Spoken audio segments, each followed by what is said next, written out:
Hi, everyone. Welcome to the Mission Motherhood Show, brought to you by Cheri's Choice. I'm your host, Cheri Bergeron, and every week we explore different topics, normally about ambitious women pursuing motherhood on their own terms and their own timeline. But I think that this week we are going to need to rename the show or reposition the show as Mission Fatherhood, because we have a really special guest today who is Khaled Kteily. Excited to have you on the show. So welcome. Thank you so much for having me, Cheri, and love the work that you do. And I think the women that you've highlighted do such important work, and it's an honor to be part of Mission Fatherhood. I love the framing. Yeah, absolutely. Well, let me tell the listeners just a little bit about you. Khaled is, as we said, the CEO of Legacy, and it is a digital fertility clinic for men, helping change the outdated view that fertility is just a woman's issue, and that it is so prevalent these days.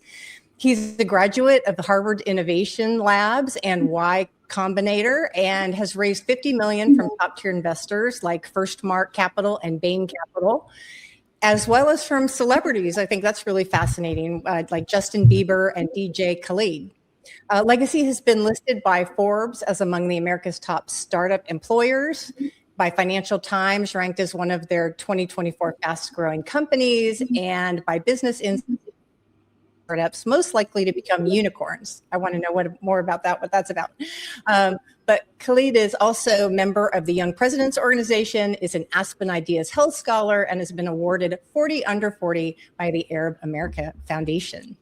That's quite a pedigree. So tell me how, a lot of times this kind of mission starts with a personal calling or a personal experience. Was that true in your case? And, what sort of got you passionate about this work? There's a lot of children that grow up dreaming of wanting to be an astronaut or a doctor or a, marine diver. I would be willing to bet that most children do not dream of working in the male fertility industry. Myself certainly included. I wanted to be a soccer player. If my life had gone the other way, I might be in the World Cup right now. Who knows? I fell into this industry, like I think many people did, through my own personal journey. So a little over a decade ago, I actually had my own experience going to a fertility clinic. I had spilled some scalding hot tea and coffee on my lap, and I got second-degree burns. I had to be rushed to the ER. I was hospitalized for some time. It took about a month and a half to heal.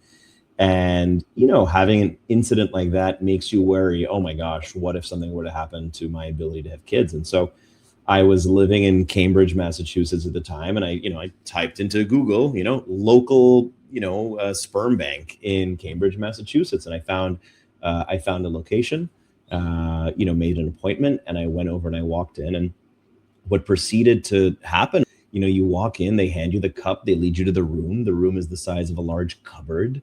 There's a black leather couch. There's porn magazines on the table. There's a TV that you can turn on, but it's showing you the video of the person that was in the room before you.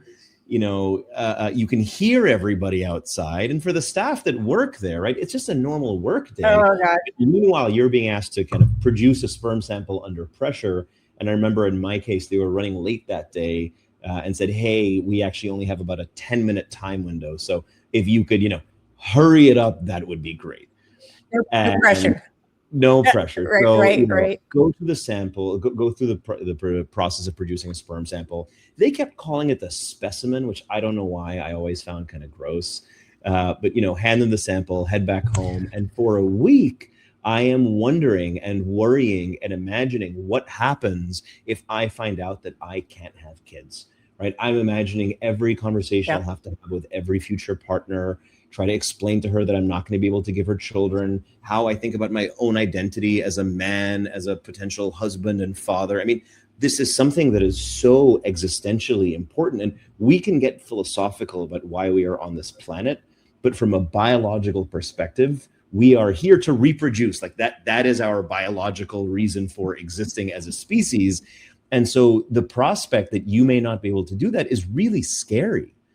And for that 1 week, I was stressing about it until finally I got my results and everything was fine. the results were so difficult to understand.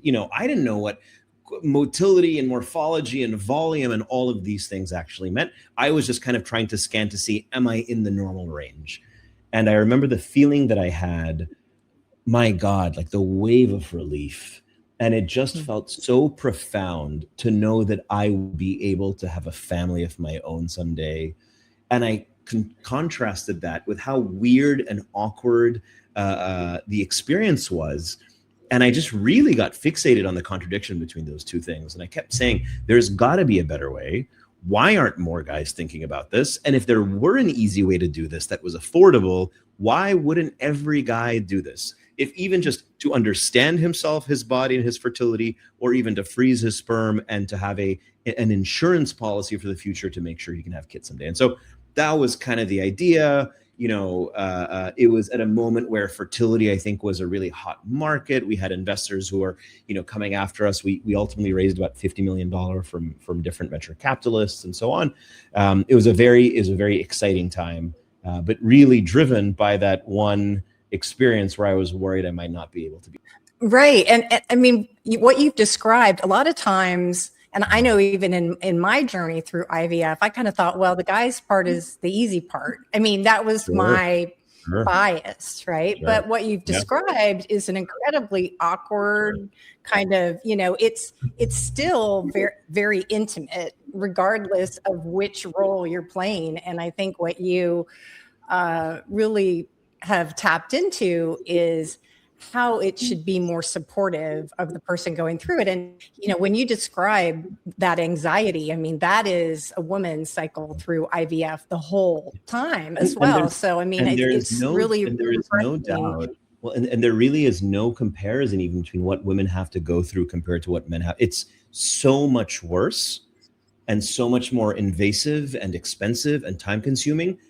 And it's also extremely awkward and uncomfortable. And for many men, there are feelings of shame and stigma that doesn't go away just because it's easier than it might be for their female partner. And the thing is that your results came back sort of more positively, sort of reassuring, but what if the results aren't that way? And it really is such a crisis of identity. We think that we've evolved so much more as a society that, and even women, we have these great careers and we think of ourselves as being far more evolved. But when it comes down to it, at the end of the day, in our culture and in our society, it's really about being able to have families as well and have, as your company's name, have a legacy, leave a legacy. And if that is taken from you, I think we all tend to take that for granted. And if that is then no longer a possibility, or if it looks different, it does create a true crisis of identity, I think. It really does. And I think there are many paths to building a family. That there's kind of this very heteronormative traditional idea, if it's a mom and a dad and, 2 kids and a white picket fence, and that's fine. I think we live in a world where a person can have the family they choose in whatever format. Look, you want to have 7 people, you want to get married to 7 people, as long as it's, as long as it's legal, great, do it. However you choose to build your family and whatever format you want to do it. But in all of those cases, it still is an emotional journey that you have to go through to either decide that you don't want kids of your own or to find out that you can't have kids of your own. Absolutely. And I think the key that you're hitting on here is around earlier education and proactive planning. And that's really what a lot of this is about. And we'll touch on that as we go forward. But so many fertility companies are actually founded by physicians. And Legacy was really founded by an entrepreneur, a future father. What perspective do you feel that you bring to that maybe the industry was kind of missing? Yeah. There's a lot of very interesting studies about this. Oftentimes, companies that go on to do well can be founded by someone who is not from that industry because they don't have that kind of consensus in the industry around what is or is not possible. They're just looking at it through a fresh lens. And so had you asked a physician 10 years ago, hey, would you ever accept a sperm sample through the mail? They would give you a whole host of reasons why they wouldn't want to. And from my perspective, all of these were solvable problems that we did solve. And I think not having been in the industry itself allowed me to look at it with a fresh perspective. So I'm not a physician by training, although obviously I have a phenomenal medical advisory board with, we're headed up by Dr. Scott Lundy at the Cleveland Clinic. We've got Dr. Paul Turek and Dr. Denny Sakas and Dr. Brian Levine. I could go on and on about the wonderful people who work with us. My own background was in healthcare consulting and healthcare policy. So I had spent a fair amount of time in the healthcare field, but obviously apart from my personal experience, had not done anything specific to the world of fertility. Right. And so I think what you're talking about is sort of bias and preconceived notions that have been there that often we don't question. And I've got a big one of those that we'll talk about. But you are working to shift the conversation, largely from being a woman's issue to something that really brings men far more into the fold. So what do you think society is still getting wrong about a men's role in fertility planning?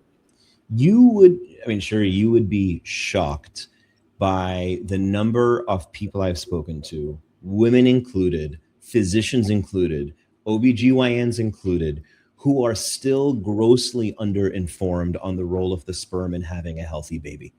To have a healthy baby, you need a healthy sperm and a healthy egg. And we spend so much time focusing on the health of the egg and of the mother and of the pregnancy, but it flies in the face of a lot of research that's been going on with, for example, Dr. Michael Eisenberg at Stanford, also one of our advisors, has done some phenomenal work on advanced paternal age, which is older dads who can develop more genetic mutations in their sperm that gets passed on to their offspring. So even this concept that sperm quality declines over time, the concept that DNA mutations build up in your sperm and get passed on to your children as an older father, this idea and this notion that sperm counts have significantly dropped in the last 40 years, some say by 50 or 60%, right? This idea that you as a male today may be half as fertile as your grandfather was at your age. Like something is going wrong. And Staggering. we don't know exactly what it is, but we are waiting longer to have kids. We know that men are such an important part of the equation, and that is getting completely overlooked by society. It has really only been the last few years, and really only because of the work of companies like Legacy that we've begun to shift that mindset, but we have a long way to go. We do have a long way to go. And so that really does touch in on the fact that men rarely hear this issue of the biological clock. So, I think they tend to think that it is truly unlimited, but I'd love to share some of that research that you have. So I think let's put that in the show notes, because that was a revelation to me. I never thought that men had a biological clock that they were dealing with, but I myself had children that we had serious health issues because of an undiagnosed genetic condition. Sure. And you told me, I think in one of our exchanges, that you see that far more. You see it on a fairly regular basis. Why do you think even some of the best fertility clinics don't necessarily think about genetic testing for the man? Yeah. Well, I would say I would actually go even broader than that, which is fertility clinics make their money through IVF or in vitro fertilization, right? That's assisted reproduction. It costs $10,000 to $15,000 a pop. Oftentimes can take multiple cycles of IVF. And this is being paid for either by insurance or by someone's employer, or they are paying out of pocket. But that is really the big ticket item that is driving a lot of fertility kind of the growth in fertility clinics. And so a lot of times the clinics will say, listen, we don't need to worry too much about the guy. If he's got sperm, we can do ICSI, intracytoplasmic sperm injection, where they basically inject one healthy motile sperm directly into the egg. And they'll say, listen, we just don't need to worry too much about the male partner. And so we'll just handle all of this through IVF. But the fact is, male infertility is actually fairly easy to diagnose and relatively easy to treat. It's cheap to diagnose and cheap to treat. And if you do diagnose and treat it, then you may not have to go through IVF at all. And so, our semen analysis, which right now you can get a semen analysis at Legacy for $145. You can get that all done entirely from home. That may allow you to diagnose and treat an issue that will prevent you from having to spend $50,000 or more. That's phenomenal. And so there are many very real benefits to IVF, but I do also think there are financial incentives which will make a fertility clinic prefer for the couple to be going through IVF and to be able to do things on their own terms. And I think the same is true when it comes to genetic testing, right? I think, from what I've seen, there has been more of a push towards genetic testing for the couple to identify, certainly some communities that are just more predisposed to certain genetic mutations, like the BRCA gene, for example. I think there's a lot of genetic testing done there. But generally speaking, the male partner in a heterosexual couple is considered in a secondary capacity. Way second, like deep roving second. Or tertiary. I don't even know what the word is, but yeah. Tertiary, yeah, exactly. I mean, and in my case, the answer from the fertility clinic after getting testing at Mayo and understanding that this actually impacted adversely the lives of 2 children, the answer was, well, that's just very rare.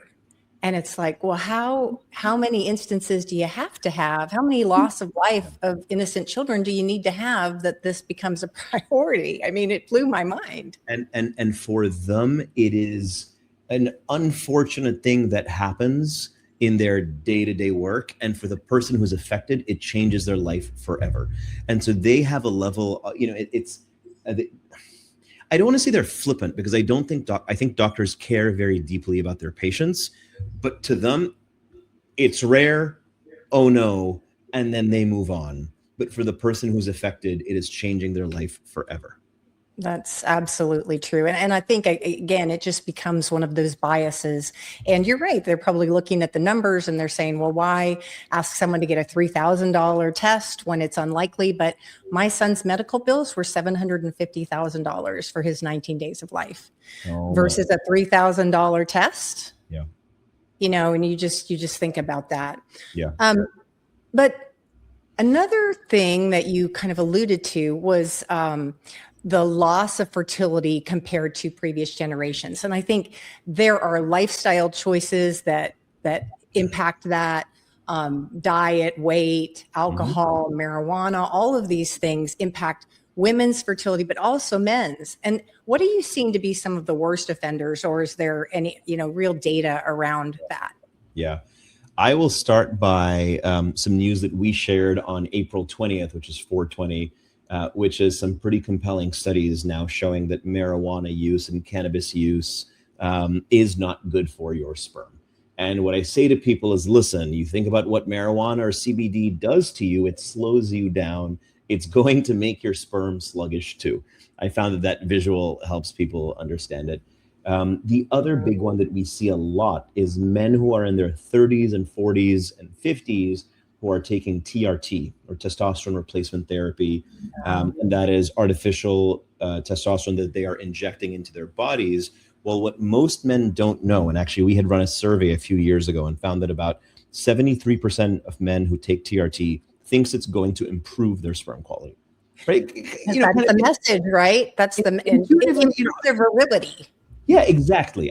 I see the logic, right? Oh, I'm stronger, I'm more virile, I'm more of a man. But actually the exact opposite happens. Your sperm count drops to 0 when you are taking TRT. A lot of men don't know this and aren't advised about this by the doctors who are prescribing them the TRT or the companies that are prescribing the TRT. So that's really another big one. And then just more broadly, your sperm quality is so linked to your overall health as a person. And so, obesity, poor lifestyle, poor eating habits, we know that a Mediterranean diet is the best for overall sperm quality, right? Mm-hmm. If you're eating a lot of ultra processed foods and you're hitting McDonald's a couple times a day, that's not great for your health, which means it's not great for your sperm. And then things, of course, drug use, alcohol use, the things that you already know are not really good for you are also not really good for your sperm. Right. And I had heard even things like heart condition, hypertension can impact sperm quality. A lot of men take medications like finasteride for hair loss. There's also a lot of question marks around how it affects fertility. So really a lot of different types of medications can affect sperm and fertility in men. So it's interesting because we know that things like makeup impact a woman's fertility, but these are some of the things that are impacting men. And again, we just never talk about it. So I find that fascinating, but also alarming. Alarming. So what women are increasingly having fertility assessments to freeze their eggs. And so when do you think that men should be thinking about sperm testing and sperm freezing? Like what's the right age? Yeah. Oof. There are 3 or 4 different answers to that question. So there is, when is there the clearest decline in sperm quality and kind of male fertility? That is 40 onwards. So it's generally accepted that as you get closer to 40, that's kind of the turning point. That's closest to that 35, 35 years old biological clock. Marker, right? Yes. Then there is, when does your sperm quality peak? And that's really when you're quite young. And so really in that world, I would say, hey, you should probably be doing it when you're 21 to 25. You're young and you're healthy. And then there's the, similar to women who might think about testing their fertility when they're in a serious relationship, they're starting to think about kids. I think the third answer would be, hey, when you enter into a relationship where you think this might actually go the distance, or you think it's a serious relationship, that's also a good time to be testing. And again, this is not a complicated procedure. You're not going to a doctor's office. You don't have to go get a prescription. You're ordering this online. You get a kit that looks something like this to your home. You are masturbating at home and then, shipping it to our lab and getting your results a couple of days later. And you're paying $145 for that, right? So the price, the convenience, the affordability, to me, it is a no-brainer why any guy should be doing this. And then if you choose to freeze your sperm, and sperm, by the way, can be frozen for decades with no loss in quality, right? That's a couple $100 a year. I think our cheapest plan comes out to something like $70 per year per kit or something along those lines. I mean, the costs are extremely affordable. The convenience is really high. So to me, it's a no-brainer. I would have my sons do this at the age of 18, personally. I'd say, listen, before you go off to college and you're doing sex, drugs, and rock and roll, right? Before you're doing all that stuff, let's lock it in, right? Let's lock it in. Yeah. Even things, by the way, take this off the table. Like, look, listen, son, we don't need to talk about it. Your mother and I bought you this kit. Kids, go and do it. We don't need to talk about it. Just make sure that we can have grandkids someday, because even things like STIs from unprotected sex can affect your fertility, right? So there are so many potential things. I think to me, it is a no-brainer. I obviously come from a world where we do this for a living, but I have seen some of the most heartbreaking stories, right, of couples who don't find out until much later down the line that they're infertile. A guy in the military who's deployed and gets wounded in action can't have kids anymore. Someone who gets cancer unexpectedly and affects his ability to have kids. I mean, all of these stories that we see on a daily basis, and to know that could have been avoided with a couple $100 and a 5-minute session at home, 5, 10, 30 minutes, whatever floats someone's boat, but it drives me crazy sometimes. Yeah. And for the cost of a couple dinners out or something like that, that's the reality. That is a cheap dinner for 2 or a nice dinner for 1. Right, exactly. Especially in New York, especially. Well, let me ask you, I circle back on one thing with the lifestyle issues. How I had learned that your environment affects eggs for multiple months, even after you've started to make lifestyle changes. What is that timeline as you understand it? The general rule of thumb is it's about 2.5 to 3 months of lifestyle changes until your sperm goes through the full process of spermatogenesis or kind of sperm production. Any changes you make today, you will start to see reflected in your ejaculations 2.5 to 3 months from now. And I think that's surprising. We think about that with women more, but again, thinking that men are producing millions of sperm a day, it's still multiple months. Correct. Yeah, amazing. Yeah. And so What would you say are some of the warning signs that would suggest maybe an assessment earlier rather than later? I know we talked about some preemptive things, but is there anything that would be, I haven't thought about this, but this is now happening to me? Cancer obviously would be one, but are there some more mundane things that we should be thinking about? There's plenty. So one category of our client base is what we call dangerous jobs. So if you are in the military, if you are a pilot and you're exposed to a lot of radiation, if you're an X-ray technician, if you are in the NFL or the NBA and you've got a lot of kind of physical exposure, all of those, I would say, fall into a category where you should absolutely be thinking about taking proactive steps. The second is if you were born with kind of some genetic conditions or autoimmune diseases, I think you're generally speaking at higher risk to develop other conditions that could affect your fertility. If you had testicular torsion when you were younger, or you had kind of physical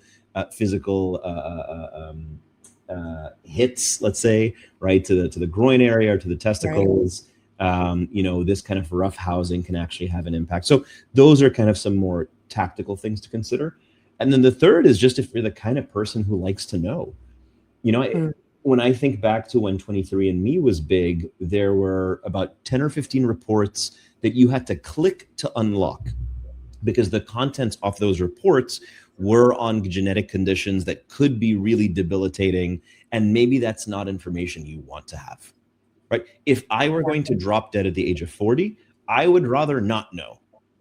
I would rather just go on, live my life, and then one day just keel over. So I wouldn't want to know, right? But there are people who do want to know. And so if you are someone who likes to know where you are on the fertility side, or are data-driven, or want to understand your body better, I think you should do it. And what I would say is, broadly speaking, about 99.5% of men are going to be able to conceive. About 1% of men present with azoospermia, which is not producing any sperm in the semen. About half of those conditions are treatable. So you're actually talking about a very small percentage of men. And typically you see comorbidities with other genetic conditions. For men who are not able to produce sperm, there's typically other diseases or autoimmune conditions or genetic conditions that are also present. Makes sense. And I mean, and the other factor we really aren't talking about without diagnosing this is the loss of time. Because if you have, if your partner is older, biology is not on our side. And if this is something that could have been known or could have been addressed, that was not invasive and relatively easy to find out and relatively inexpensive, you don't want to pay that price of time for those kinds of issues. That's a dangerous thing, because then you might be getting more into the red zone with your partner and their issues. Better to know early, because there are all sorts of procedures that you can attempt or things you can go through, and better to do them when you are younger and healthier. I get that. Yeah. And what information can a simple semen analysis provide that might surprise people? I mean, what are they going to find out when they get these results? Very interesting question. Okay, I will give you a couple of interesting answers. The first of which is, so we have done, coming up soon on 100,000 tests. So semen analyses, DNA fragmentation tests, sperm cryopreservation. I mean, we've done a ton. And so we now have one of the largest data sets in the world when it comes to sperm and sperm quality. So we just launched the sperm score. So we actually can help give you these sperm insights, including a score basically from 0 to 100 of how your sperm is performing. We give you metrics helping you understand how you compare relative to other men your age. But we also show some really interesting correlations. For example, your mortality and your longevity are linked to your sperm quality. Men with worse semen parameters today are more likely to die sooner, and vice versa. So it's kind of morbidly interesting to see the link between the two. We also give men personalized lifestyle recommendations. So based on, your sleeping habits, eating habits, drinking habits, and so on and so forth, we have about, I want to say 50 to 100 different recommendations that we can give a man for him to help improve his sperm quality. Okay, so a lot of those things could be actionable. It's not all bad news, potentially. Yes. There's a lot of proactive things that people can do. Correct. Well, that's good. I don't know. Do men want to know how their sperm ranks up compared to other men? That doesn't. You know what? You come with wouldn't think counseling. so. Men absolutely do. And especially if it's good, the number of messages I have got from friends be like, hey, buddy, did you know I'm in the top 5%? You know, one guy's like, oh, I had a fantastic process with you guys. I'm in the top 1%. You know, it's just the way men's brains are wired. And we found that the sperm score, which is really meant to help men understand their results better, but also gets them engaged more in the process. Physicians like it because you get men suddenly wanting to know the stats and wanting to know the numbers and wanting to, you know, chat more about it. And so that's a nice way of getting men more engaged sooner by getting that data around their bodies. Well, guys, see, this could be a pathway for bragging rights. You just never know. So, you know, back to the topic of education, we get these messages when we're younger, and we get sent, you know, basics of sex education and pregnancy prevention. And these are all really important messages. And yet then we sort of get a pat on the head, go off into college, and that's pretty much the last time these things are discussed, unless we proactively seek the information. So if you were in a room full of 25-year-olds and you could leave them with one message, one piece of advice about fertility and family building, what would that be? If you ever think you might want to have a family, right, test your sperm, freeze your sperm, because you don't know what life is going to throw at you. And if it's easy enough and cheap enough, do it, or get your parents to pay for it. There you go. Because they're the ones who care, right? They want grandkids. Exactly. They do. So now, parents, you may put this on your child's birthday wish list or something like that. They may not be asking for that, but this is an idea for you, something for Christmas. Exactly. All right. That's amazing. Well, this has been such a fascinating conversation to me, and really illuminating, because there's so many things we have assumptions about, and we're just not informed. And so I just love the work that Legacy is doing, love the work that you're doing to help provide more knowledge, more proactivity on the male side of things, because that's only going to improve outcomes. You just know it's going to. So exactly. So everyone, I'm going to ask Khaled to give me some of the research that we can share, because I think that's some great information. Of course, you can go to Cheri's Choice to check out all the various research that we have there. I'm going to add some of your things with your permission, because I think that it's so important not to ignore this piece of it. Yeah. So again, I just want to say, if you want to become a parent, if you believe that's part of your mission, you absolutely can do it.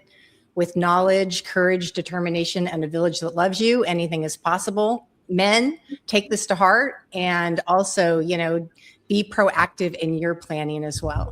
So until next time, thanks so much. Thank you for having me, Cheri. Mm-hmm.